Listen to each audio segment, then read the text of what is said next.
All right. Well, I'm going to bore you, Basil, but it's important.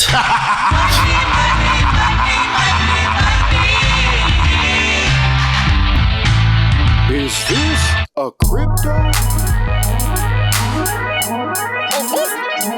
Crypto? Do I look like I know what a crypto is? Blockchain. You know, Basil, back in, I think, June-ish, we started to talk about Sam Bankman-Fried. And, we weren't making any allegations or anything like that. And there are other people deeper into the crypto world that were calling a lot of people out, including Sam Bankman-Fried and FTX. But things were suspicious back then. But man, the level of attention that this story has gotten the last week or so, and the amount of citizen journalism that is being dug up, only because it feeds right into the presupposed narratives of a sort of alt movement. I don't want to use alt finance. No. I'm talking about like the alt anti-Great Reset. Maybe some would describe with the letter Q type of stuff. So it's just interesting how the facts are blurry when it comes to those issues. But I want to bring this series of articles and links and stuff and just go through these as quickly as possible, because there's a lot of, stuff being discovered and uncovered about Sam Bankman-Fried and his connections to all kinds of stuff. And the level of mainstreaminess attention that this is getting is honestly, I find pretty suspicious, considering that it was such a not underground, but it's just a aspect of the crypto world that a normal mainstream news outlet would formerly not give 1 second of airtime. Right. Well, in hindsight, it did seem like we were really on the cusp of some kind of crypto monopoly in the United States ran by Sam Bankman-Fried. And this whole teardown might have stopped it. I'm not going to say it did. Maybe it's part of the or at least slowed it down, or maybe it's part of the whole psyop of tearing it down to build it back up the way they want to. But just to be official here, CNBC did carry this article: Sam Bankman-Fried's Alameda quietly used FTX customer funds for trading, say sources. Now, one of the sources of, I think, this article, maybe there was another one from NBC or CNBC, was BitBoy Crypto. He came out and said, I'm one of the sources. So there you go. Just keep that in mind. For those who don't know, BitBoy Crypto is kind of one of these. He's a crypto influencer YouTube channel, probably one of the bigger, or maybe the second biggest YouTube channel, crypto YouTube channel. About 1.4 million. Big deal in the space. Yeah. So I'm not going to read everything here because it's sort of, I think the information is, the details of what he was doing is less important, but basically, the Alameda Research, the fund started by Bankman-Fried, who borrowed billions in customer funds from its founder's exchange, FTX, according to a source familiar with company operations, who asked not to be named because the details were confidential. So there's a different source here. But basically, to credit CNBC, here's what they say. None of this was disclosed to customers to CNBC's knowledge. In general, mixing customer funds with counterparties and trading them without explicit consent, according to U.S. securities law, is illegal. It also violates FTX's terms of service, which is less important. Sam Bankman-Fried declined to comment on allegations of misappropriating customer funds, but did say its recent bankruptcy filing was a result of issues with a leveraged trading position. And this is similar to what the problem was with what's the other one? Celsius, Weren't Voyager, they doing a similar? Yeah, BlockFi was tied into FTX. There's a whole bunch. So FTX had 134 subsidiary companies, and they all filed for bankruptcy. So this is really ugly. Along with other hedge funds and groups that had, they were using FTX kind of like a bank. So yeah, they're all done too. So we'll continue to see what they call the contagion effect. And had some connections with Ukraine too. We'll get there. Let me just blast through this. So, as the week unfolded and the bankruptcy came out and The Verge had this story. FTX says unauthorized transactions drained millions from the exchange. The bankrupt cryptocurrency exchange moved users' funds to cold storage after at least $473 million went missing from the platform. Basil, we just filed for bankruptcy. I don't know what's happening. The customer funds, we're getting hacked. We're getting hacked by somebody's hacking us. Unbelievable. You could not write this in a movie. But if you wrote that in a movie, they'd be like, yeah, it's a little too obvious. A hack happening and $500 million being drained all of a sudden after, the bankruptcy filing. And it's come out now that FTX had some kind of backdoor where they could, without alerting the authorities, which is what the CNBC article says here later on, without alerting the authorities, they can basically, take money out to Alameda Research and not change the books. It's a very illegal situation for Sam Bankman-Fried. So there you go. I'm sure this hack was Sam Bankman-Fried. And so the quote here, quote, FTX has been hacked. All funds seem to be gone. An admin on FTX official Telegram channel writes, while also instructing users. All funds seem to be gone. That is not a great thing to hear from your crypto exchange. No. While also instructing users to delete FTX's apps and warning against going on the platform's website due to the presence of malware. Isn't that convenient too? Mm-hmm. Shut it down, delete the app, just get rid of it, and no trace, no nothing.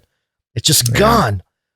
Wow. Okay, so very interesting. So there's a Washington Free Beacon article here. Beleaguered crypto billionaire was hobnobbing at White House just 6 months ago.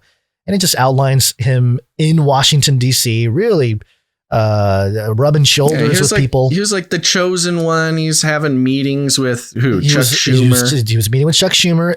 Met April 22nd and May 12th. He met with top Biden advisor Steve Ricchetti. And yeah, he was also hanging out with Gary Gensler of the SEC. We'll get to that in a second. So there you go. So he's been kind of in the world of regulation and governments and also, you think about companies that are too big to fail. Why are they too big to fail? We hear about this all the time, right? Banks that are too big to fail, or big pharma companies that are too big to fail. Well, they're too big to fail because if they fail, it would tear down so many different institutions and organizations because they're all sort of weaved in together, and so that's what FTX was trying to do by creating all these partnerships as fast as they could so they can become too big to fail.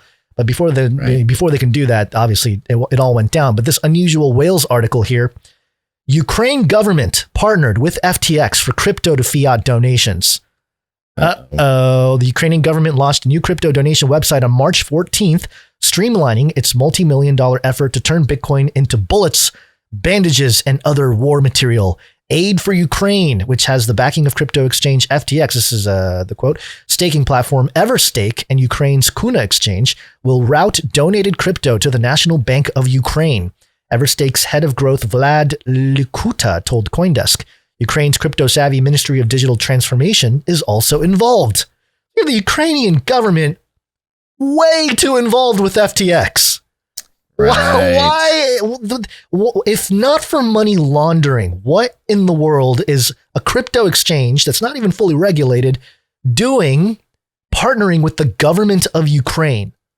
That does not happen by accident. And partnering is one thing, but also getting in between the people Ukraine, and which like the sending of donations and the money part about the war in Ukraine is like the weirdest part, or like right? The most contentious part, and to get directly in the middle of it is just a very strange place for them to be. Very suspicious. Now, Reuters, and so there was rumors about him going to Argentina and stuff like that. I love this because Reuters here has FTX founder Sam Bankman-Fried says he's in the Bahamas.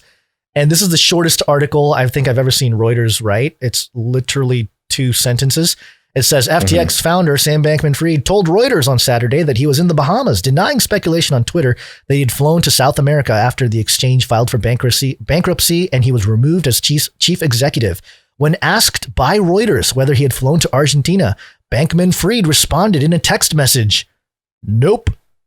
He told Reuters he was in the Bahamas. Thanks, Reuters. Okay. You get a direct line to SBF and he texts you back, "Nope." Do you believe SBF? Funny.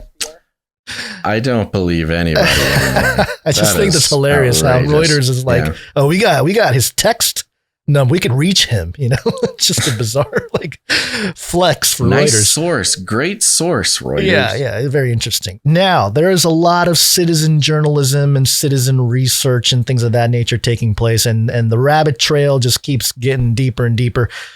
Gabe Bankman-Fried, brother to Sam Bankman-Fried, is also he's a Wall Street trader.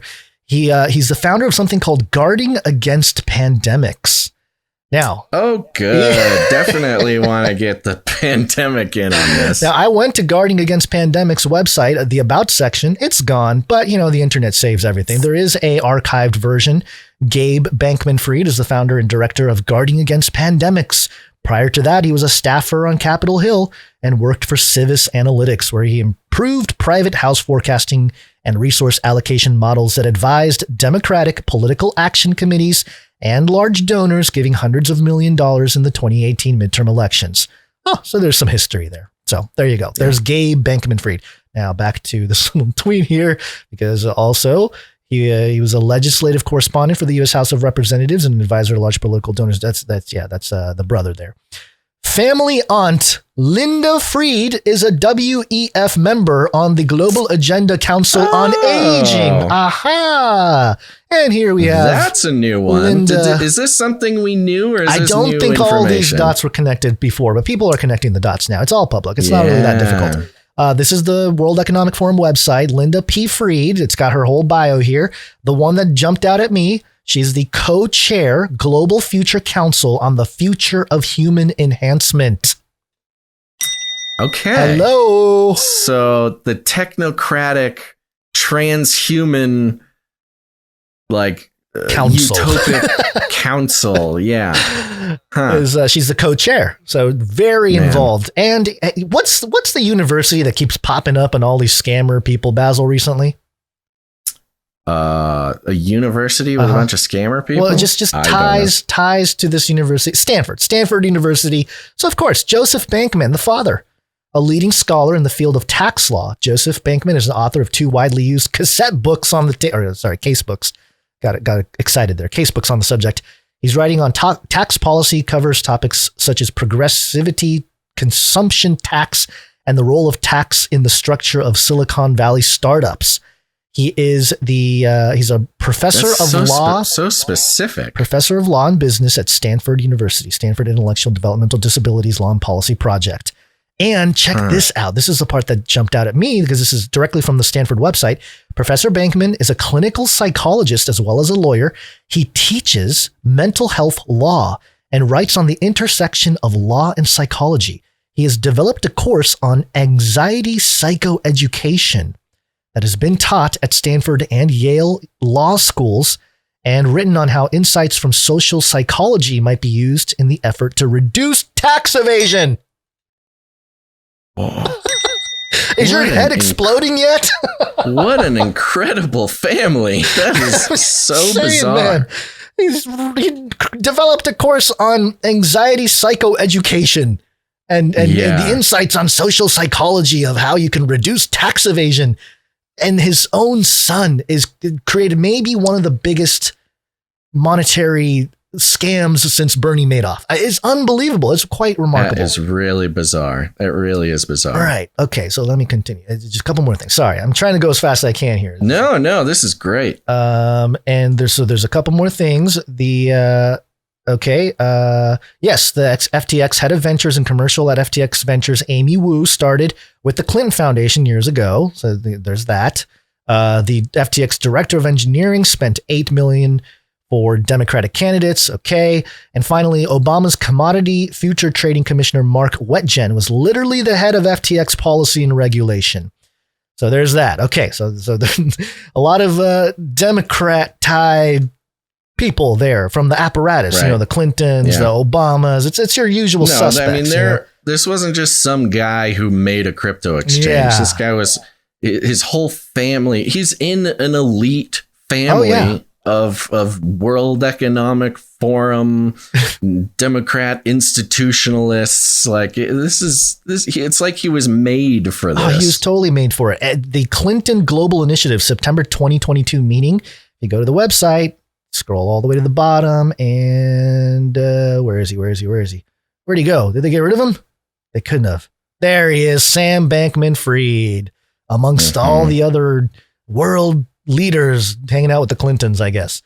Perfect. Yeah, perfect. Let's see. There's a couple more things to go over here. One of the interesting data points that people popped up and shared. So there's something called the Fact Set, the ESG investing solution. We should maybe subscribe to this thing. It does cost some money, but basically you can pull up any company and look at their ESG scores. Oh yeah, gotta be able to do that. Yeah. So FTX Trading had a leadership and governance score of 50, according with the ESG model here. Now, compared that to Exxon, Exxon's a pretty established institutional corporation. Exxon only has a 38 when it comes to leadership and governance. So FTX given a better ESG score in leadership and governance than ExxonMobil. Yeah, I mean, it makes sense with Exxon. I guess. Shell on the list? Because Shell's really the leader in the oil industry. Yeah, well, plus ESG. with their Bitcoin mining thing recently, I'm sure they'll jump ahead. But it's just it's just an interesting comparison that a exchange that started less than 2 years ago gets a better leadership and governance score than the apparatus that really has helped the whole military industrial complex exist for so long. Something like ExxonMobil. Yeah. Elon Musk got involved. He tweeted out a emoji. Wondering, what is it? The thinking emoji, and it's a little arrow sheet thing. It's got a picture of Sam Bankman-Fried, CFO or CEO of FTX, MIT graduate, and there's an arrow going both to and from Gary Gensler, head of SEC, former professor at MIT, who also has an arrow to and from Glenn Ellison, professor of economics at MIT, former boss of Gary Gensler, whose daughter, Caroline Ellison, is the CEO of Alameda, who dated Bankman-Fried and was part of the whole FTX thing. So she has an arrow back and forth to Sam Bankman-Fried. It is there's a lot of nepotism. lot of talk about that girl. Yes, she was the CEO of Alameda Research. Yes.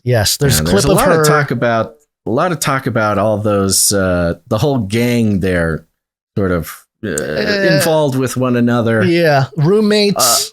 Aside from being business colleagues or whatever, right. Yeah, some drugs involved, perhaps. Yeah, there's some interesting things going on. Not surprising in that kind of ilk also there. Kind of the least interesting part of the whole thing. Yeah. Well, and the clips of her are just I'm not going to play them here, but she's talking about how we just basically we think any kind of stop loss in trading, stop loss is basically a mechanism to help you from preventing losing money. He's like, we don't really think it's useful.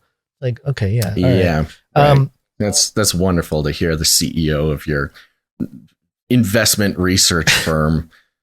I do have a clip here. I'm not going to play it. Hester Pierce, the SEC commissioner, came out and said, we probably could have been a lot clearer on regulation, which is part of the issue here we've talked about. And then Bruce Fenton tweeted out, reminder, Bernie Madoff ran a $64 billion Ponzi scheme and was the largest fraudster in U.S. history. Madoff was also simultaneously chairman of the largest securities regulator in the U.S., the NASDAR, now known as FINRA. Madoff also sat on advisory committees at the SEC. So very, there's nothing new under the sun. It's very similar in sort of the apparatus, the people and the places where there's power and leverage doing the things that can be done when they're in those seats. Well, it's interesting how all these connections, I mean, I got to assume that all these connections could have been sort of widely reported on before it was before they were doing disaster. Super Bowl commercials with Larry David. Right. Also, so there was another person here that I think we might hear more about, or maybe not. I don't know. This is according to highstakesdb.com. Ultimate bet scandal lawyer Daniel Friedberg at center of FTX crypto crash. Do you know about the ultimate bet scandal, Basil? Have you heard about it? Nope. Okay. I didn't know much about it either, but apparently this is one of the biggest poker scams ever. And the lawyer that represented the scammers in that thing is the guy that was behind FTX, like one of the main guys on the council. So, okay, so back to the links of the poker. FTX's former general counsel and current chief compliance officer is none other than Daniel Friedberg, who was involved in the Ultimate Bet scandal and subsequent cover-up. Friedberg was one of the Ultimate Bet lawyers present at a secretly recorded meeting in which Ultimate Bet boss Russ Hamilton admitted to cheating and stealing players' money.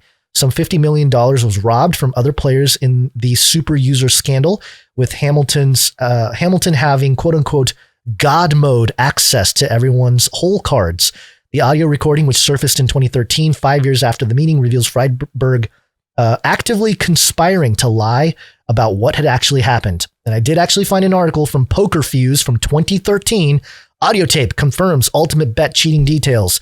And it does mention Daniel Friedberg in the article. So it is not some, random thing. It's actually true. And this is the same guy who is behind the FTX, sort of the mastermind, the chief compliance officer, the guy who's in charge of compliance is this guy. So you're in the space a little bit more than I am, the whole sort of crypto zone. Was this something that people saw coming? Were there people contingent blowing the whistle on this beforehand? Yeah. So how is this able to get so far down the road? A couple things. During a bull market, there's a lot of euphoria, and anything that is counter to, the price of your assets going up, they don't want to hear it. They call it FUD. Oh, you're just spreading FUD, which is fear, uncertainty, and doubt. And so it's very tough to get through in those situations. Now, this whole year has been, a crypto disaster. We've had the Terra Luna crash, which apparently I'm hearing more about how SBF was behind that too, which is not surprising. Basically, they had a hole in their budget or their balance sheet from customers, or the customers' assets, and so they're like, well, how do we make our people whole? Well, let's just destroy these other companies. So that's basically what they did. Yeah, that was my question. So you had been doing a lot of good reporting on this, and I hadn't quite committed it all to memory. Was FTX involved or responsible in some way for things like the Celsius? Yes. Problem? Yes, because it was FTX seemed to be the ones sabotaging all these other companies and then coming in and buying them up, right? They had the power of market making. So they were able to take any asset and crush it if they wanted to. And I think we're going to hear more stories. And it did. We're going to hear more stories about different projects that have gotten caught up in this whole thing. It's really ugly. It's real ugly. But, there is another side to this, which is maybe this was all on purpose anyway, to bring in more regulation. And, because now they can say, well, hey, it didn't work. But the interesting twist with all of it is this guy was the number 2 donator to the Democratic Party this year. So this isn't some small guy that's some random crypto guy. This guy is like pretty much tied into the Democrat Party. Well, in a really big way. It kind of fits in with the theory a lot of people have about Elon, where, with Elon and Twitter and everything, that, maybe the plan is to just destroy Twitter in a way. Right. And if you have FTX having a history this year of basically waving a hand and destroying a bunch of other, crypto establishments and then coming in and gobbling them up, purchasing them or whatever. Right. And then, something like what might be described as like a controlled demolition. If you look at the whole year, it's almost as if Sam Bankman-Fried has been heading up, or at least is the fall guy or the face, the scapegoat, or the scapegoat of an absolutely controlled demolition of crypto infrastructure across the world. Yeah. And by the way, I mean, and hearing and the fact that he's so hooked in with WEF and the controlled elite infrastructure, it totally makes sense that his job would be to come in and orchestrate a complete destruction of people's faith in cryptocurrency, or the ability for crypto to stand on its own without government regulation or government control, probably more specifically. I mean, what he's done is and not just in this event, with everything FTX has been involved with all year, he's basically orchestrated the situation that will compel government to come and centralize cryptocurrency, maybe across the whole world. And of course, what better, situation to have created to help your buddies over at the World Economic Forum, come swoop in, save the day with the global coin or whatever. Right. Yeah. And by the way, just to be clear, this is not a direct, it's obviously affects the price of cryptocurrencies and everything else, but in terms of the actual network of Bitcoin and Ethereum and stuff like that, that's not affected at all. So it's really still disconnected, which is the funny part, because they can't do anything about that. Right. Exactly. The actual blockchain, anybody can still interact with. And that's why, cryptocurrency still has, the main ones, especially Bitcoin, still sort of maintaining a status quo of price right now.